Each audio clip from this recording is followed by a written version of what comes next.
5th, 1992, the People's Progressive Party Civic won the regional and general elections. That period, or that elections for that matter, was regarded as a rebirth of democracy in Guyana. 22 years down the road, it may be interesting for us to take a look at the path Guyana would have traveled over that period.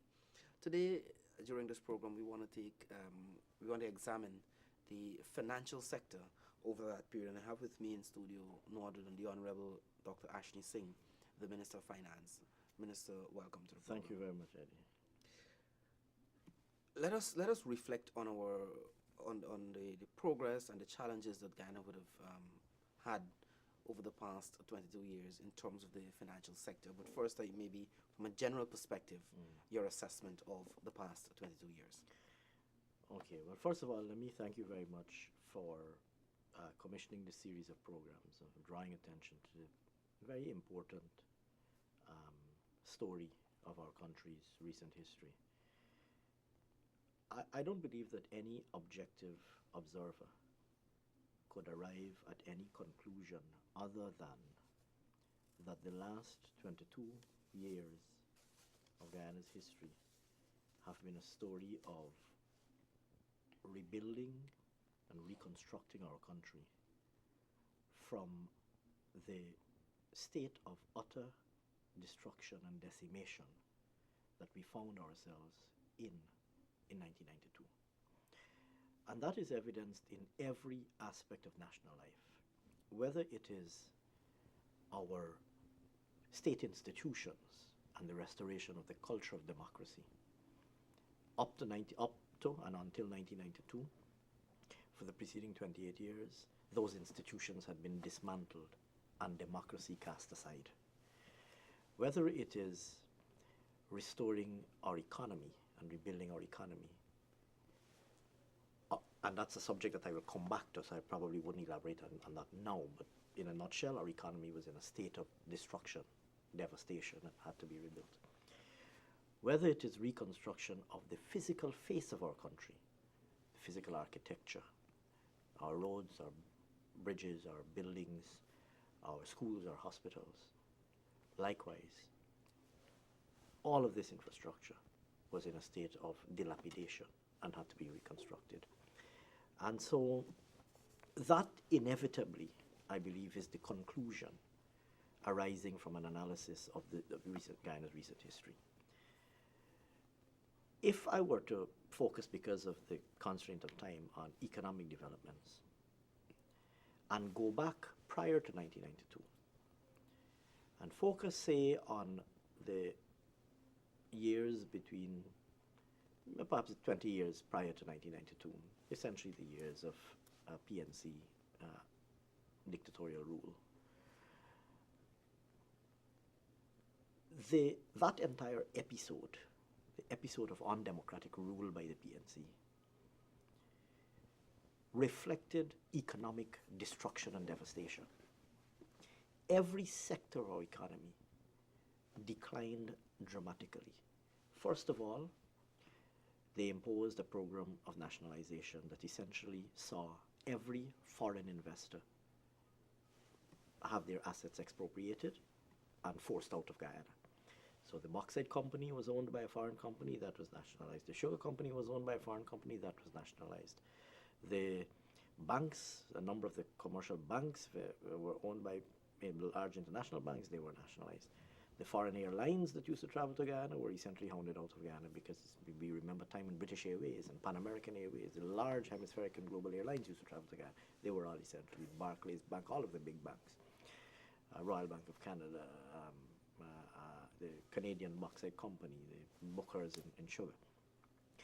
And so you had, first of all, the imposition of state control over the economy and the hounding out of investors, particularly foreign investors. Then you had, with respect to the domestic entrepreneurial class, because there was this mass program of nationalization, and because there was this onset of poor economic policy, mismanagement. It's one thing to nationalize, it's another thing to nationalize and then mismanage. It's even worse to nationalize and mismanage. You then had accompanying it the creation of an environment that was so hostile to investors that all of the domestic private sector, or what I would describe as the domestic entrepreneurial class, essentially closed their businesses and left. And so today when you look across the Caribbean and elsewhere, you have persons who fled Guyana in the 1960s and the 1970s, who had owned large businesses in Guyana, and left because they could not survive in Guyana in the environment that existed under PNC misrule. And so by the time we got to 1992, the economy was on its knees. The country was bankrupt. We had practically no foreign reserves. We had accumulated in excess of $2 billion of foreign debt. And importantly, we had nothing to show for that foreign debt. It's one thing if you borrow and acquire assets, or construct things, or accumulate money. But for you to borrow and not have anything to show for it is another matter altogether. Borrowing in itself is not wrong or bad. We all borrow. We borrow to build a house. We borrow to buy a car. The PNC accumulated $2.1 billion of debt and had nothing to show for it. It's like a person going to the bank, take a mortgage to buy a house, but they have no house to show for it. Or you take a loan to buy a car, you have no car to show for it. So the money was frittered away and wasted. And so the country was bankrupt in 1992. An accumulation of foreign debt in excess of $2 billion, practically no foreign reserves, a state of complete dilapidation in our physical and social infrastructure, institutions that were non-functional or dysfunctional, and a people that were extremely despondent and in despair. The Caribbean Council of Churches, in fact, around 1990, commissioned a report, sent a mission to Guyana, and prominent amongst their findings was the state of despair and hopelessness in the Guyanese people in 1990. And so that was the state of affairs that we inherited. A state of affairs closely correlated with the absence of democracy. In 1992, of course, democracy was restored. Our party was elected to office. And the task before us then was essentially to rebuild Guyana, rebuild the institutions, rebuild the infrastructure, restore hope in our people, and restore credibility to our country. I believe that much has been achieved in this regard. Today, our institutions have been largely rebuilt. Our democracy is alive and well. We have a free press. We have a vibrant parliament. We have a well-functioning and well-resourced elections commission. We have a judiciary that is highly modernized and vibrant and functioning. Recall, of course, that in contrast, under PNC rule, you had a position where the party flag was hoisted outside of the Supreme Court. Such was the extent of party and dictatorial imposition, even upon the judiciary of our country. Today we have an independent and strong judiciary. So the institutions of state have been restored. The physical infrastructure has been rebuilt. You might be too young to recall, Eddie, but it used to take you more than 3 hours to drive from Georgetown to the Timehri airport. I can tell you about the Essequibo Road because I'm from Essequibo, and I could tell you about the schools on the Essequibo coast that I personally, I attended the CV Noons, right. And I could recall in the late 80s, when it's raining, you have to move your classroom. I could recall the Essequibo Road being described as the abortion road. Well, so I can relate, to some extent to what was taking place then. Absolutely. In fact, jokingly, Guyanese drivers were described as having PhDs because they had to be professional pothole dodgers. And so even city center roads, I recall, for example, the road from Pegasus Hotel to the Central Bank was ridden with potholes throughout it. And so that had to be rebuilt. The infrastructure had to be rebuilt. At the same time, we had to restore our country to a place of international credibility because we were bankrupt. No international donors, or very few international donors, were willing to do business with us or lend us money. We were essentially uncredit worthy, having accumulated debts and having defaulted and so on. And so the PPP administration had a truly Herculean task before it. And we set about it diligently. First of all, by ensuring that we invest in the things that really mattered. Investing in the critical infrastructure, investing in the people of our country. Recall, for example, that under the PNC, more was spent on the Foreign Service and the Office of the President than on education, health, housing, water, all put together. And so we shifted our expenditure priorities to ensure that that be corrected and that the infrastructure gap that existed be closed, be repaired in the first instance, and then the infrastructure, the gap that existed be closed. To ensure that basic things like access to primary education be achieved. To ensure that access to primary healthcare services be achieved. To ensure that a young Guyanese person can actually aspire to own their own home. In the 1980s, if you were a young professional, you had no hope of owning your own home. That was not even a possibility that you would contemplate. Today, that has changed. Today, every single employed young Guyanese person can aspire to own their own home, and realistically so. There is no young Guyanese person who cannot realistically aspire to own their own home. And those things matter. And so we, first of all, like I said, we looked at expenditure priorities to invest in things that really matter. We looked at establishing a legislative environment that would be conducive to private enterprise. So we amended our legislation to open the economy completely. We removed all controls on the economy. We put in place a strong central bank, a strong financial sector. We incidentally exited the financial sector, reprivatized all of the previously nationalized financial sector financial institutions. And so we created an environment, worked hard to create an environment that was conducive to private investment and private growth. The result of that has been the following, if I can fast forward. The result of that has been rebuilt infrastructure.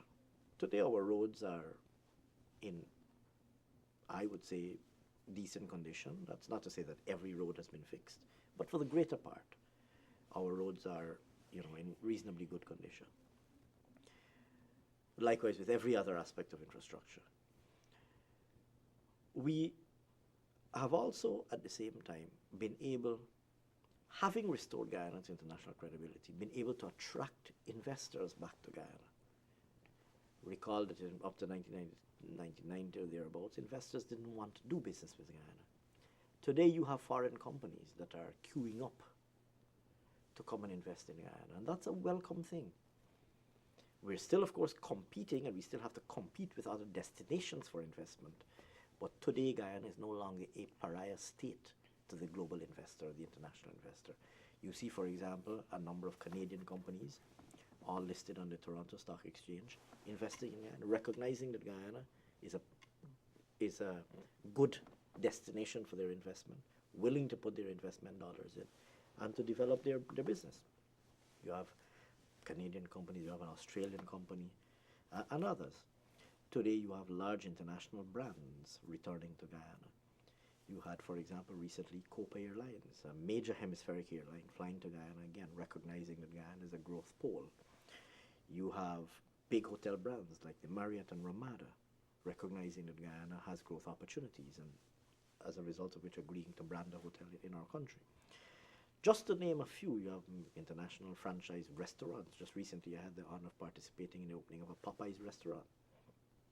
Sometimes we forget, by the time we had gotten to 1990, You didn't even have international brands like We take things like Pepsi and Coca-Cola and so on for granted today.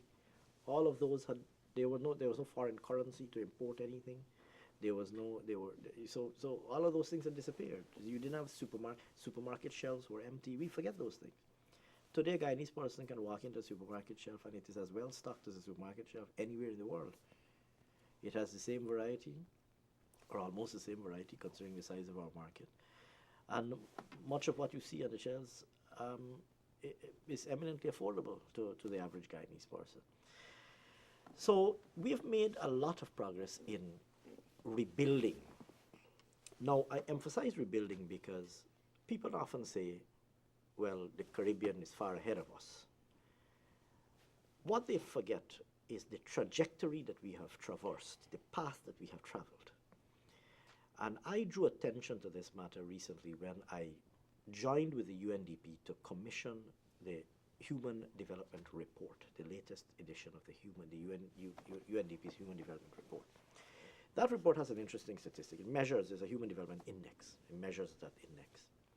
And I pointed out that if you look at the path traveled by the Human Development Index for Guyana versus the path traveled by the Human Development Index for all of our sister Caribbean countries, since they got independence in more or less the 1960s, almost all of the Caribbean countries have steadily been increasing. Not rapidly, because they do face particular peculiar challenges as small vulnerable states, which is another topic that perhaps I'll return to on another occasion. But they've all been growing, improving steadily. So their HDI has been improving, their economy has been growing, their social indicators have been improving. If you look at the graph for Guyana, these are UN statistics, they're not Government of Guyana or PPP statistics. If you look at the graph for Guyana, the Human Development Index declined steeply up to 1990. And so while the rest of the Caribbean was growing, even though growing modestly, we were declining. And so we reached a trough. We reached the bottom of a valley, if you like. And it is only with the restoration of democracy in 1992 that Guyana reversed that trend and started to grow again. And it was very striking because the person who presented for the UNDP at that launching had this graph up on the wall in a slide presentation. It was very striking because you could see the Guyana line dipping steeply and then recovering after 1992. And although we have been growing since 1992, more steeply than our comparator countries in the Caribbean, because of how steep the decline was prior to 1992, we still have much to catch up on. That's not hard to understand. That's not, rocket science. And so we're really playing for, I would say, for the greater part of our post-1992 efforts. The greater part of those efforts were devoted really to playing catch-up, trying to recover the lost ground, trying to reverse the decline that had set in prior to 1992. Now our economy is a lot more resilient. We've recorded 8 years of uninterrupted growth. In fact, very importantly, that is the longest stretch of uninterrupted growth in Guyana's history. We've had 8 years of uninterrupted growth, and it's good quality growth. It's diversified growth. Today, our economy is no longer dominated by one or two sectors. The economy doesn't collapse if one sector does badly, if sugar alone does badly, or rice alone does badly. Today, the economy comes from agriculture. Our economic growth comes from agriculture, sugar, rice, other crops. It comes from minerals, gold, bauxite, diamonds, exploration for other minerals. It comes from services, financial services, social services, health and education, construction services, tourism. And so it's a much more diversified growth base than 20 years ago or even 10 years ago. Now, having said that, our work is not complete. And as a government, we are under no illusions about that. We shouldn't take for granted the progress that we've made as a country. We need to work hard as a country to protect what we've achieved and to build on it. And so that's a matter I would like to elaborate if time permits, but I see you. We will come back to where we are and what we're looking for the future. But I want us to talk a little, go back a little to what the PP would have taken over in 1992. You've had a situation wherein you spoke about external debt and so forth, 2.1 billion US dollars. We were using it, it was about sevenfold of our GDP, our external debt. We were using almost somewhere around the 90-94% of our revenue to service that debt in 1992. It therefore means we were having just about 6% to basically invest in our country. Now, in terms of debt, changing our debt situation in Guyana, I want us to talk a little about that, how far we've traveled. Well, I just returned from annual meetings of the IMF and the World Bank, and in one of those meetings, a senior official of one of those institutions said to a large group, it wasn't Guyana or the Caribbean or a large group, said that public indebtedness is an issue that governments need to pay closer attention to. He made the point, he said, if your debt to GDP ratio is above 30%, you need to pay attention. If your debt to GDP ratio is above 60%, you need to pay close attention. If your debt to GDP ratio is above 100%, you need to start worrying.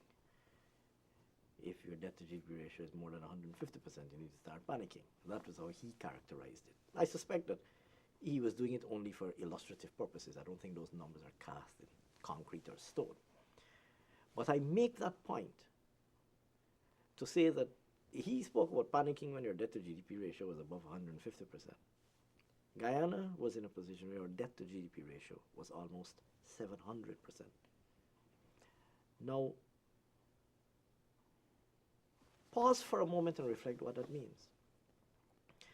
Jamaica right now speaks of the extent of its indebtedness. Its debt to GDP ratio is just over 150%. And the state of Jamaica's indebtedness is highlighted as a matter of concern to Jamaica. And sometimes I wonder if people really realize the magnitude of the extent of the quagmire that Guyana was in as a result of PNC misrule, having arrived at a position where our debt to GDP ratio was 700%. Imagine having to spend 95% of your government revenue to service debt. That meant that out of every $100 of revenue you collected, 95 went to pay debt, and you haven't done anything yet. You haven't paid public sector wages as yet. You haven't paid for the routine services of government, utilities, etc. You haven't invested in anything. You haven't repaired a road or built a school, and 95 cents out of every dollar are gone already. So you had a situation where we were borrowing essentially to pay wages. We were borrowing to consume.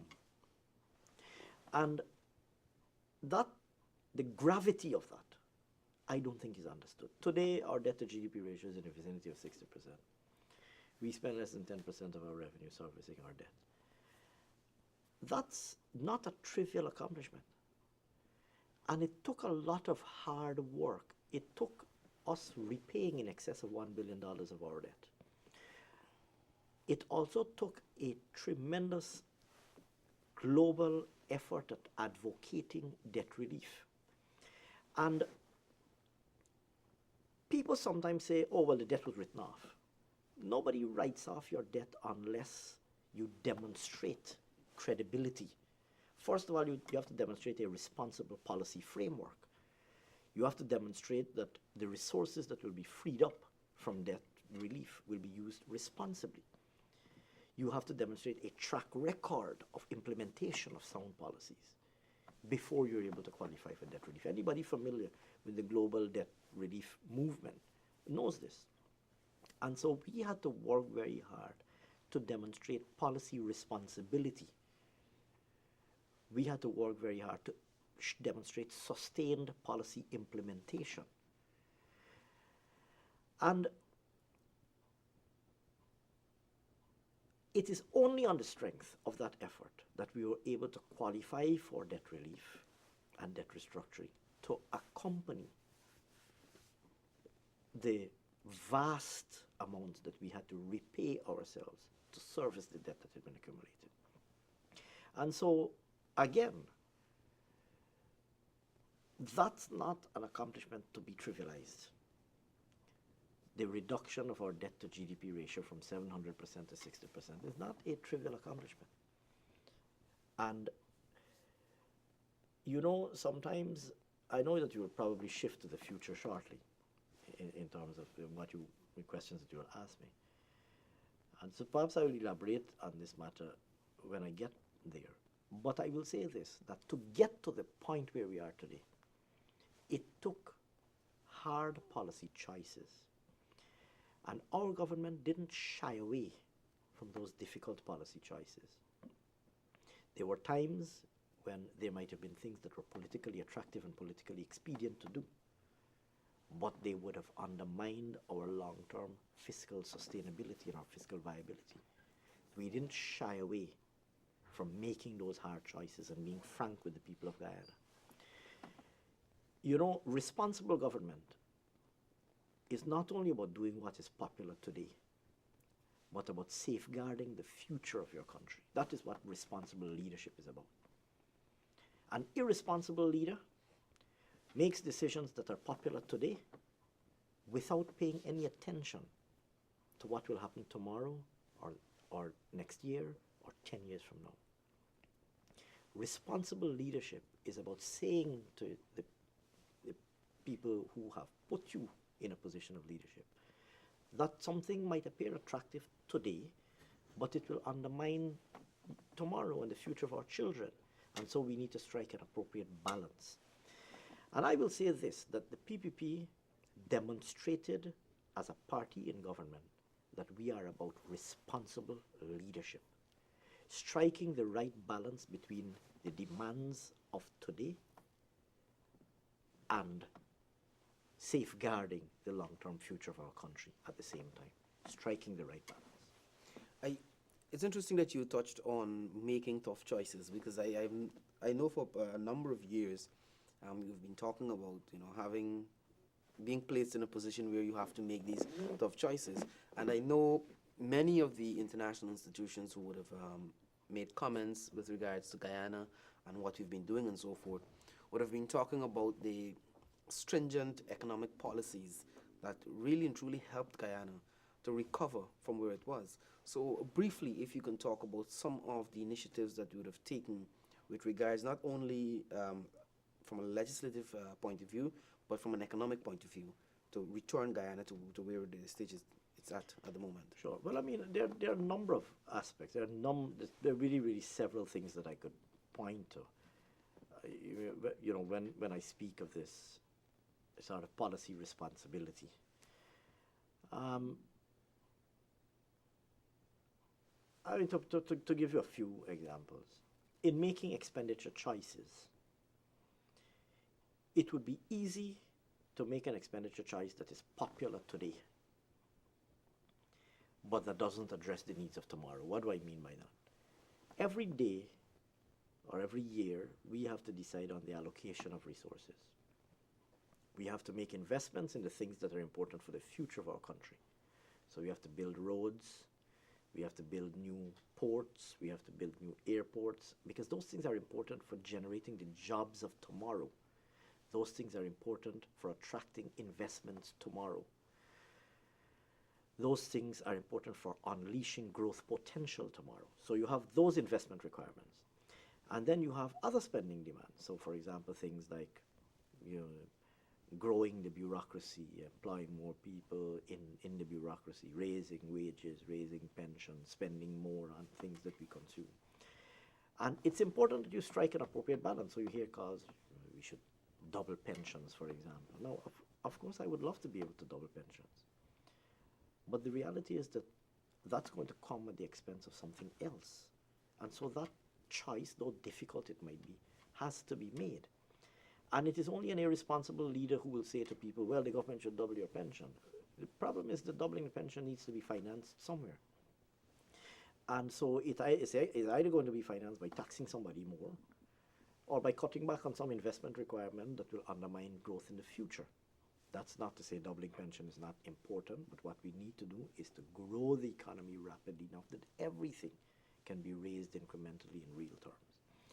If you look at the tax, even on the fiscal, on the tax side, the revenue side, we've had to make tough choices too. I mean, if you look, for example, at our tax reform efforts, you would know that we abolished a number of taxes, including an inefficient consumption tax, and introduced the VAT.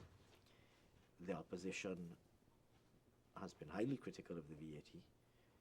The reality is that the VAT is an extremely efficient tax. It's a tax, in fact, that is being implemented by a number of jurisdictions elsewhere.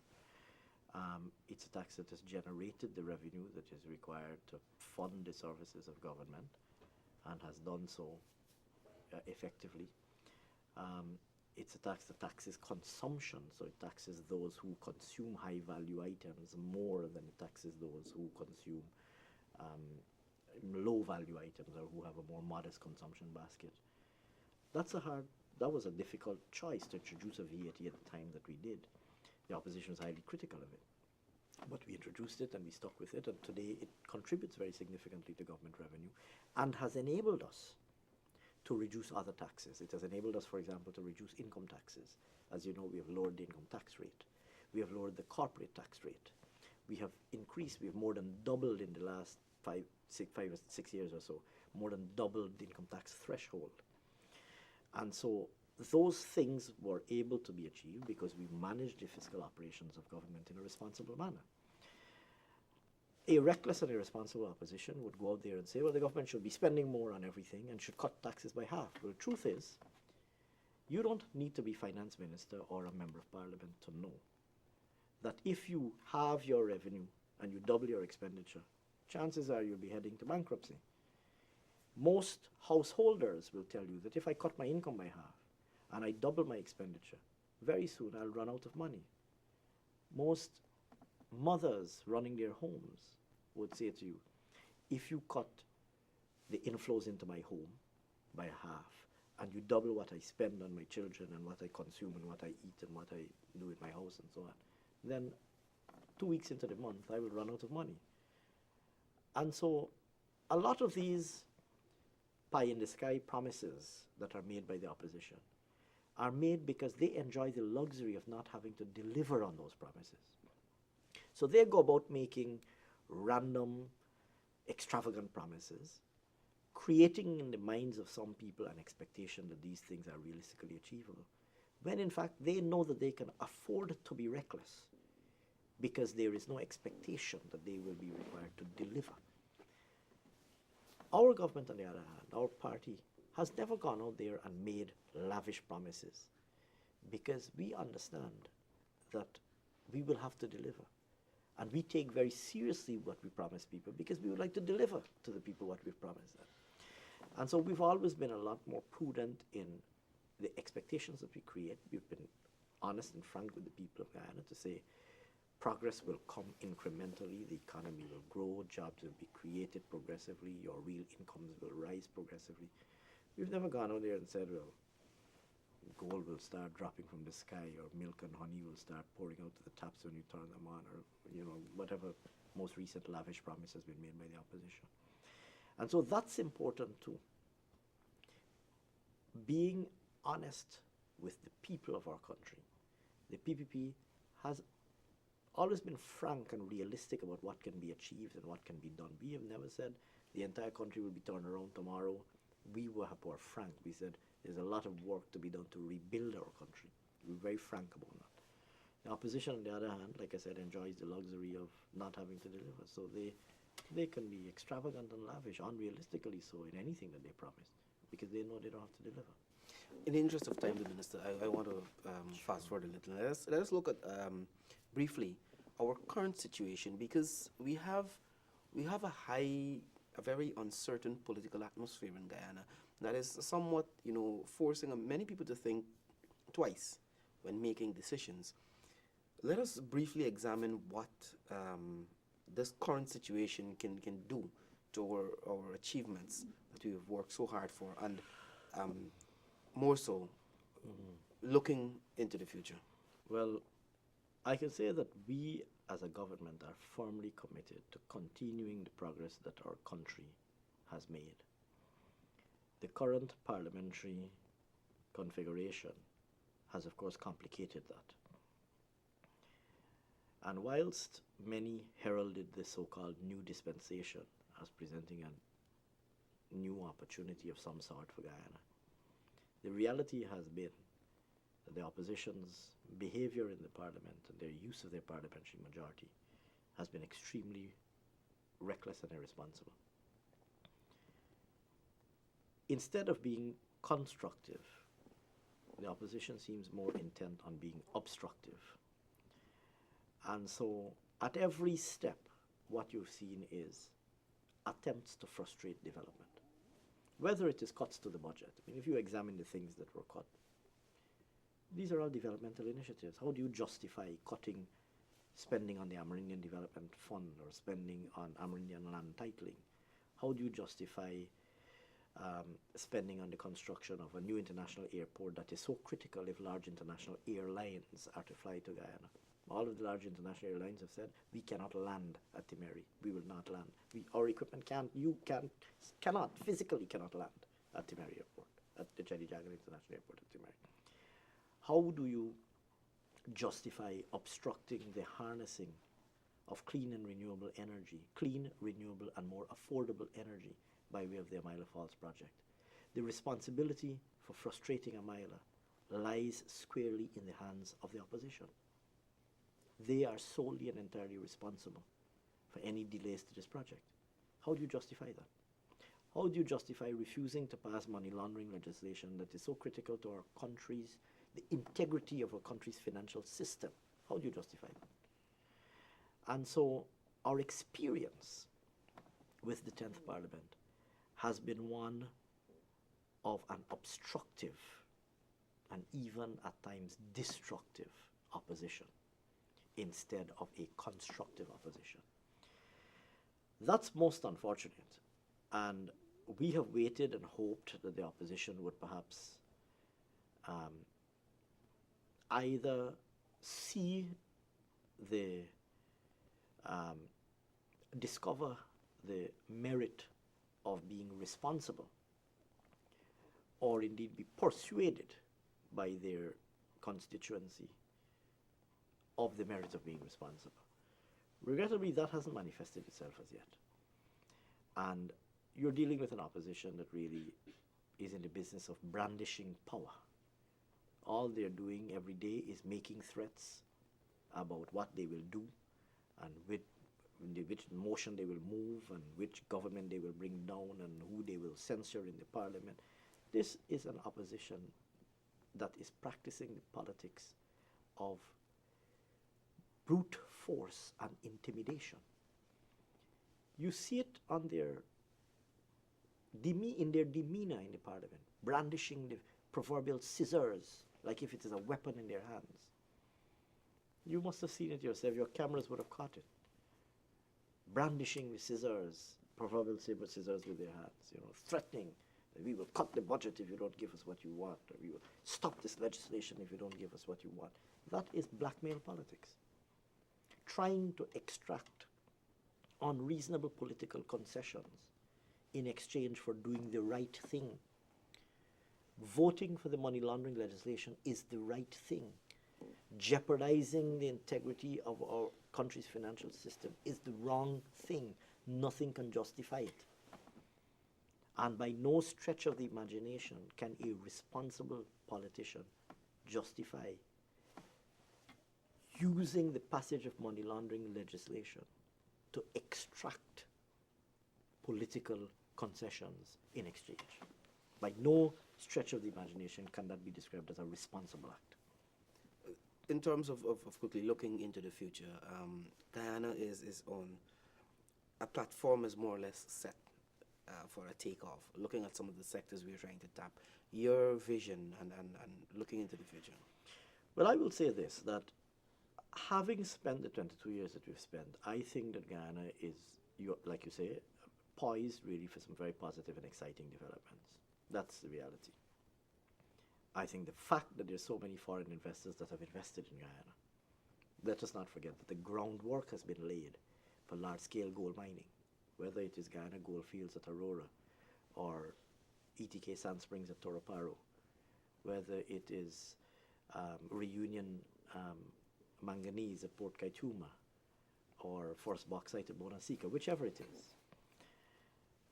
The stage has been set for a very bright future for Guyana, whether it's the Marriott Hotel opening its doors or the Ramada, whether it is the new airport that will facilitate airlines like JetBlue and American Airlines to land at Timeri, wherever it is, whichever sector it is, whenever you look, whether it is the achievement of universal secondary education or the delivery of online degrees to citizens in their homes, whether it is the creation of another 6,000 ICT jobs in the immediate term and another 15,000 ICT jobs in the medium term.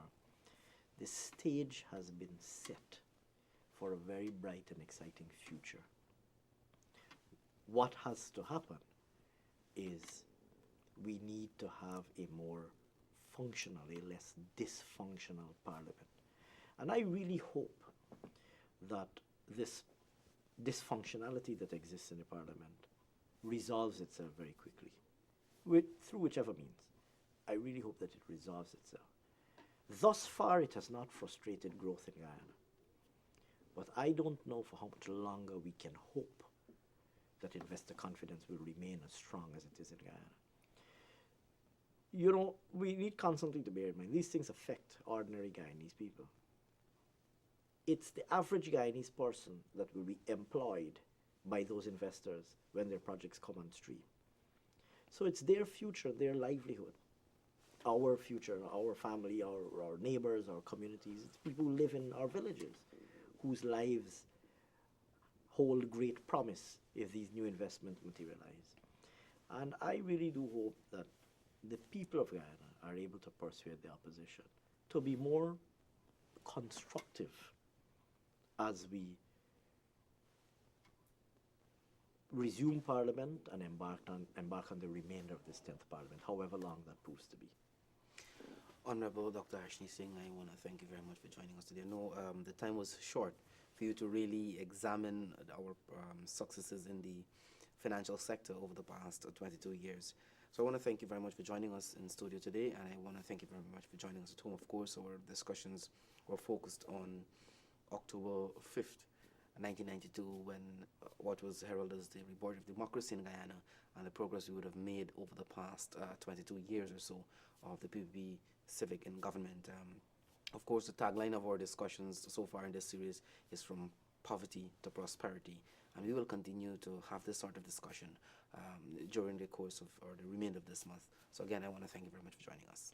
Thank you very much, Eddie. Thank you very much.